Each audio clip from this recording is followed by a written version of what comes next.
Right, now in this first lesson what we're going to create is what I would call a generic tree. In other words, it's something that you can paint very quickly and very easily and that really looks like a tree.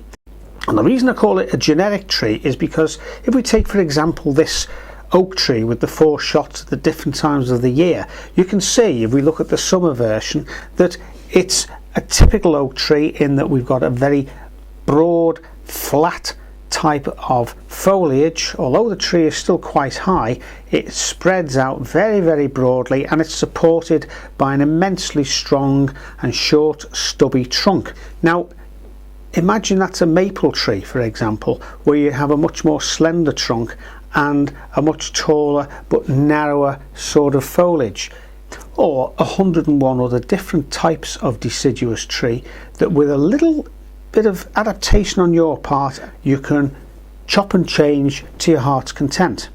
And what we're also going to do is have a look at the winter version as well without any of the leaves, because if you can get used to painting a winter tree you very easily see how the structure of a tree works. Right, now I'm going to use 3 brushes to create these 2 trees. One is the number 1 rigger.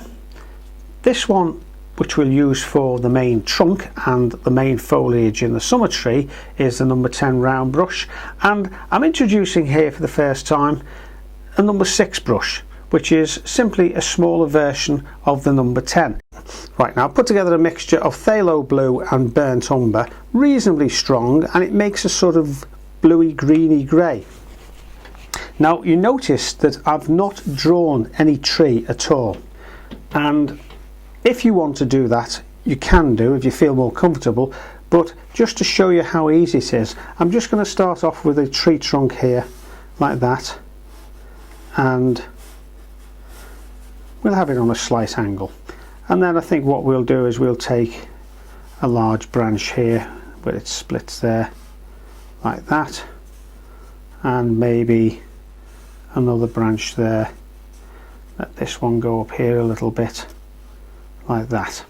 Having done the main trunk with the number 10 brush, I'm going to change to the number 6 brush, and that's obviously a little bit smaller and it gives me the ability to create some smaller branches. Now do you see how easy it is to create these smaller branches?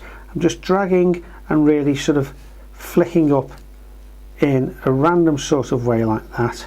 Now is the time to bring in the rigger, just by flicking and dragging and letting the rigger really just bounce across the paper. Because of the long thin hairs of the brush, it tends to bounce and stutter across the paper, but it does give that rather nice staccato and hit and miss effect that's ideal for creating very, very thin branches. What we're going to do now is to create some highlights on the left hand side of the trunk and on some of the branches. And how we're going to do that is simply by running water down the left hand side like that, and take out a nice somewhat muted highlight. You can play around and just agitate the paint. You won't do any damage, you'll probably do a bit of good and actually improve the trunk. Again, it's one of those techniques that again you almost can't make a mistake.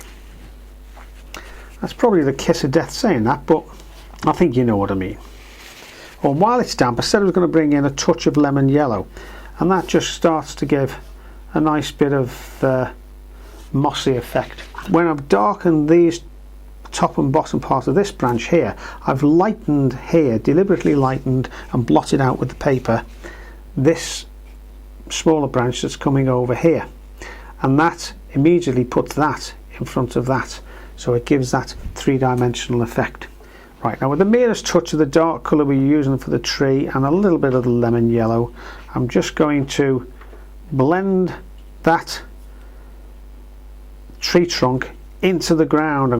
Remember, with trees there's often as much root base below the ground as there is tree above it, and you've got to believe that that tree is capable of standing upright in all sorts of weathers, and it ain't going to do that if you think you've stuck it down to the ground with a bit of wood glue. Now normally I'd leave it like that, I'm quite happy with that, but some people like to put a bit of a canopy of an impression of the fine twigs that you get at the outer edges of the branches. We'll get a little bit more burnt umber into this mix, taking the bulk of that out on the paper towel.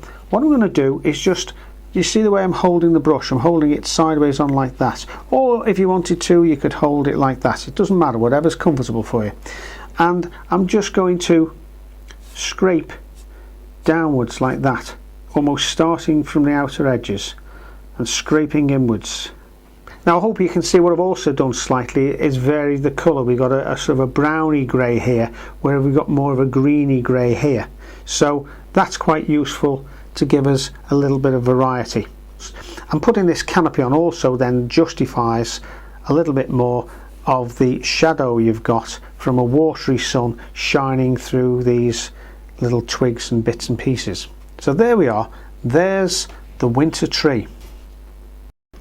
Right, now we're going to move on to the summer tree, but before I do, I'm going to pre-mix 3 or 4 colours.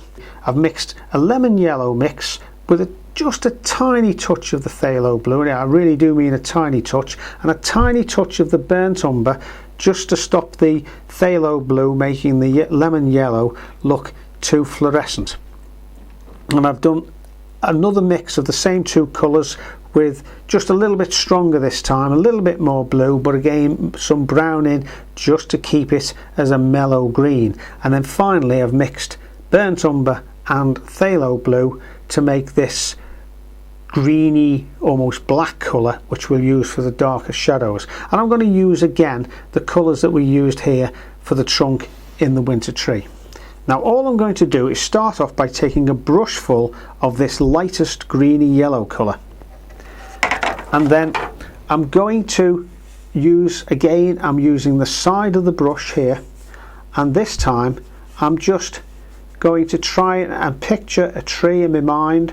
It's not going to be the oak tree, it's going to be, I suppose, look at that, that's I suppose a sort of banana shape, and then maybe we could have another little sort of roundish shape there. I'll just touch it here and there, let that touch together like that, and maybe another banana shape of a smaller banana shape, just touching here and there like that. Now there's the outline of a tree already that you see 100 times a day. That's required no painting skill other than sliding the brush sideways, holding it like that. I must keep going because otherwise this is going to dry in. Now what I'm going to do is pick up, still with the number 10 brush, that middle colour, and I'm going to just drop it in underneath here. And you can see while that paint here is still wet, it's just here and there, starting to dry out, but not to worry. Just here and there it's running up and mixing and blending quite nicely. Now while that's happening, you can see already you've got a very convincing tree, and we haven't even painted the trunk, and we've only used 2 colour, well, the 2 strengths of colour, the 2 strengths of the green. Now what I'm going to do is to go into this very dark, almost black colour that we've created. I'm concentrating on this going particularly in the centre of the tree because that's where the darkest part of the tree would be. But you see how every time you have a sky hole, the shadow colour goes over the top of it, not underneath it. Right, I think we'll have this tree trunk slightly angled this way, and you can see it's quite a slim trunk, but it's got to be, always remember, it's got to be strong enough to support all this foliage here. I think we'll have just a hint of a main branch coming off here, and just a hint of maybe a main branch coming off there like that. It's a very simple matter to just imagine that these are disappearing and reappearing in these sky holes. Each time they're getting thinner and smaller.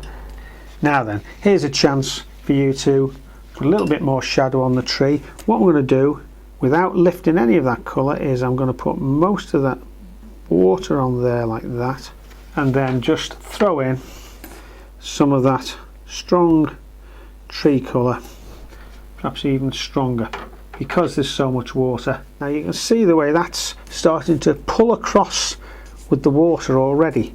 in quite a nice way, and we can be quite ruthless with this. This is going to be quite dark underneath here.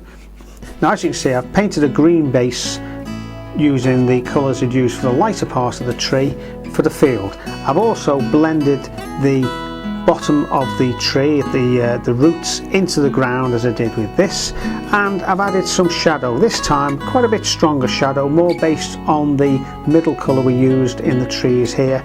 Notice that the shadow as well is predominantly to the right of the tree because the sun's coming from left to right, and that's where the shadow will be cast, but there's still some shadow on this side of the tree where these have cast a shadow.